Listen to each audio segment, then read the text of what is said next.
Уважаема госпожо Рачева, кмет на прекрасния град Септември, почитаеми високи гости на това мило и искрено тържество, боголюбиви отци, възлюбени в Господа, брати и сестри, от името на Негово високо преосвещенство Пловдивския митрополит Николай, имам духовната радост да отправя към всички вас най-сърдечни поздравления по повод празника на град Септември, празникът на Възнесението на Господа Исуса Христа, Спасов ден, духовен празник, както отбелязахме на този прекрасен град.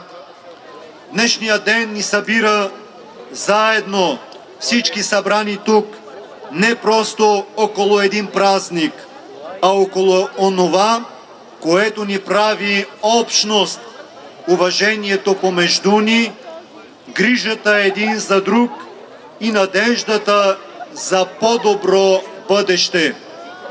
Нека този празничен ден донесе мир и радост на всеки дом, здраве на всички жители на Септември и благословение на целия град и община.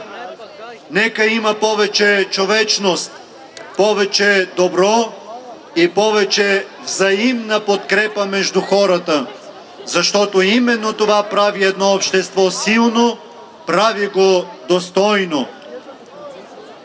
Изразяваме уважение и благодарност към общинското ръководство, към всички институции, учители, лекари, служители, дейци на културата и всички трудолюбиви хора, които с труда и усилията си ежедневно градят живота на този град.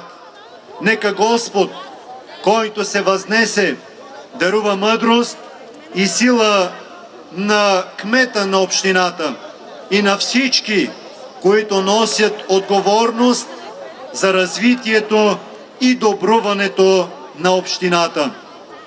Отечески ви пожелаваме здраве, мир, благоденствие и духовна крепост. Честит и благословен празник на град Септември! Бог да пази всички вас, Бог да ви благославя и на всеки да дарува потребното за спасение и вечен живот. Амин. Божието благословение и Неговата велика милост да пребъдат над вас, над вашите домове, над вашите чеда и семейства, над този прекрасен град. Амин.